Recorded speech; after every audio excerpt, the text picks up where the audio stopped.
Hello besties, welcome to day number 16 of 30 of my YouTube challenge. I know, I've been gone for a while. I've been missing in action for 8 days and I can explain.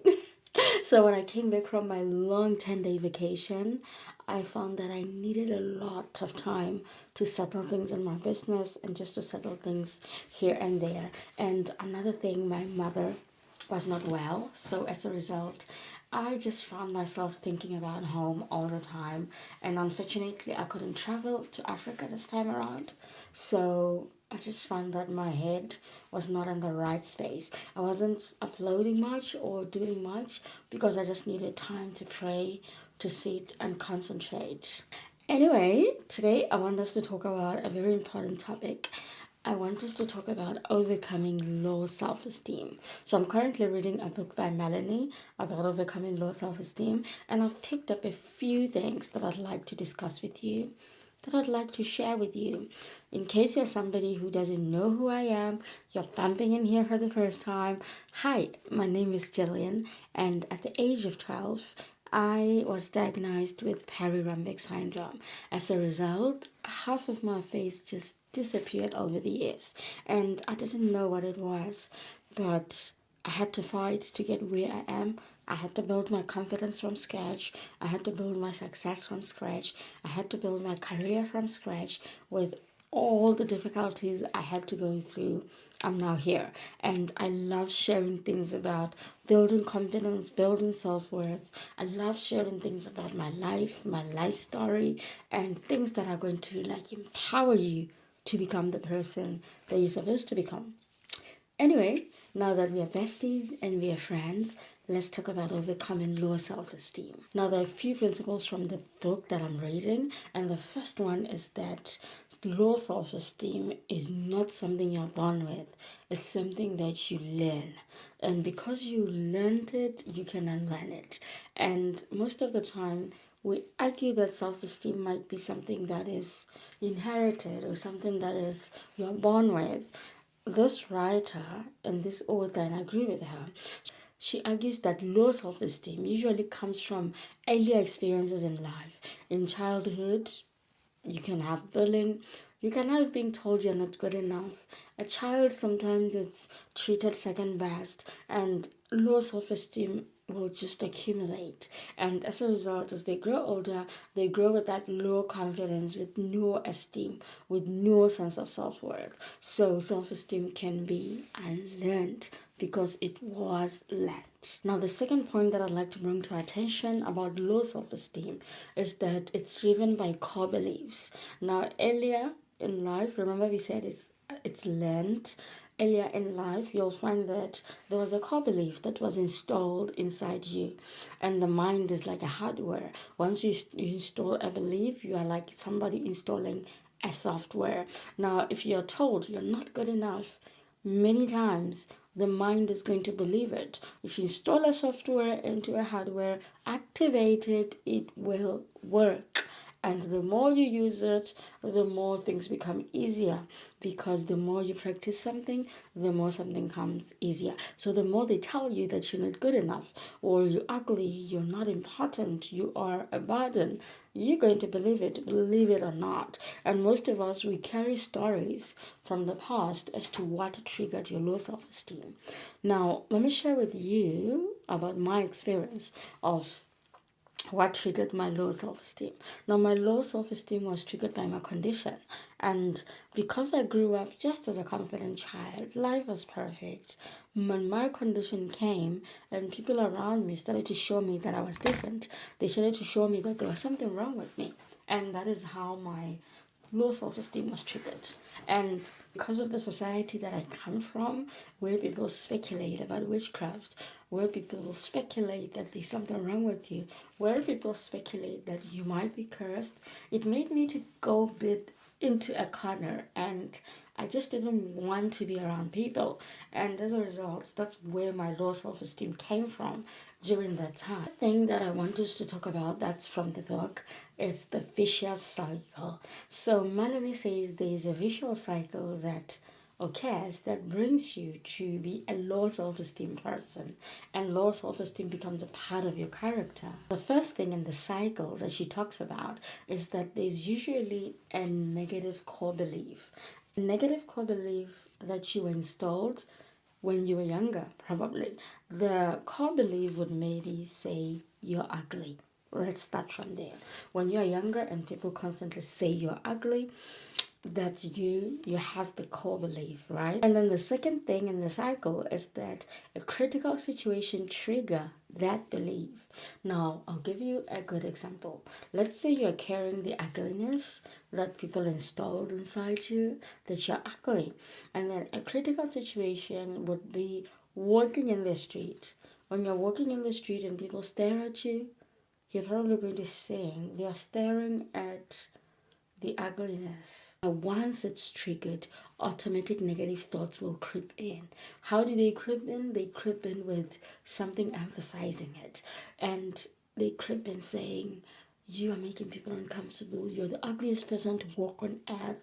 You should face down at least to minimize eye contact with people. So as you can see, the cycle came from the negative core belief that says I'm ugly, and then a critical situation triggers it, people looking at you in the street, and then negative thoughts automatically just creep in to say, the ugliest person on earth, making people uncomfortable, minimize eye contact, let your shoulders down, look down. And it brings the fourth step in the cycle, which is the shame, the anxiety, the depression, the pain, because as you are triggered by those negative thoughts, they trigger your emotions. And as they trigger your emotions that are ugly, it means you're going to end up anxious to even walk in public, because remember, people saw you. Remember, because you think you're ugly and people saw you, and the negative thoughts came and the negative emotions came. And it brings into the next step, that is avoidance, people pleasing, and trying to fit in so hard, because you have framed that negative core thought that you're ugly, and the critical situation triggers it that somebody's looking at you. Why are they looking at you? And the negative thoughts creep in, and after the negative thoughts creep in, you start having those feelings of sadness. The next step will be for you to avoid people at all. Maybe lock yourself inside the house, don't want to meet anybody, or you become a people pleaser so that you can belong, or you become somebody who is totally isolated. You become somebody who just doesn't want to associate with people. You get it? So this cycle reveals the steps in which somebody gets to be so low confident, and I can definitely relate to most of them. Now the last thing in the cycle is the repetition of the cycle, like situations and circumstances that just seem to confirm that the person is ugly, for example. They just keep reoccurring and they keep repeating themselves. For example, if we are using the ugly example, let's say that person now has got those negative beliefs, they have avoidance and everything. Automatically, people won't be attracted to you if you are like that. So it means that you end up isolated and nobody wants to be friends with you, nobody wants to do anything with you. And the one thing that sticks is that indeed I'm ugly. Nobody wants to stick around me. That must have been true. So you see how the cycle is? You start with a core belief, I'm ugly, and then next time a critical situation triggers it. You're walking in the street and people are staring at you, or you are at school, people are staring at you, and then the next step is emotions trigger. Negative thoughts automatically come to the play. Now the negative thoughts would be, not worth it, I'm ugly, oh, I'm making people uncomfortable. And then the next step is avoidance. The next step is the anxiety. What happens? You just avoid seeing people. You don't want to be around people. And the next step automatically is that if you're avoiding people, nobody wants to be friends with you. And because nobody wants to be friends with you, it confirms, it cements that indeed that was true. And the cycle repeats and repeats and repeats. The other thing that Melanie brings out in the book that is very important is that the inner critic is not you.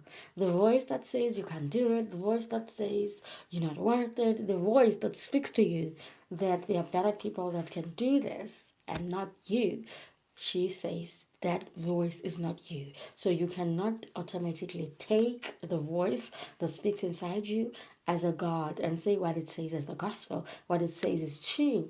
Instead, she says you must question it and present facts. Now, the inner critic is a topic that we have talked about in the past, but I'd love to expand more on it because most people are living lives that are ruled by the inner critic. Maybe that's our next topic. Now, Melanie Fennel says in order for you to overcome self-esteem, you need to put yourself out there, step out of your comfort zone. And she also says that you need to build evidence against negative beliefs, because the more you put out yourself out there, you're building evidence against those beliefs. If you've been just sitting inside the house, the next small step is to go out for a walk, be seen with people, make an effort to integrate in the community. So she also suggests that in order for you to overcome your inner critic, the most important thing that you need to do is to question your inner critic. Don't accept it as part of you. And this one is something I talked about in length. I will link the video below so that you can listen to it when I talk about the inner critic. The other thing that she suggests is that perfectionism is a prison. You shouldn't fall into the step of perfectionism, because perfectionism limits you to do the next thing until it's really, really perfect. And that one, I can say yes to it, because in order for me to start my YouTube channel, my social media, I suffered from perfectionism a bit. And because I wanted everything to be perfect, because I wanted everything to be top tier, I never started until I let go of this perfectionism. That's when I was able to start my YouTube channel. That's when I was able to start doing things that I love and not expecting them to be perfect. And guess what? It worked out. That is why you're watching me today. So we are going to talk about low self-esteem more and more in my upcoming webinar that I'm going to be presenting to my besties. So people undermine this, but self-esteem, confidence is a currency. And the more you allow yourself to build those, that's your greatest asset, because you will get the promotion, you will sell, you will build that business, you will get the relationship, you will get those friends, you will live a life of self-worth, because self-confidence, self-worth are totally interlinked. There's no way you can feel confident if you haven't built your self-worth. So I appreciate the book that Melanie wrote. It's lovely, it's very informative, it's more of psychologically clinical, but it does bring very important thoughts to the table. Anyway, besties, I will see you tomorrow. Just so you know, I am back. Bye.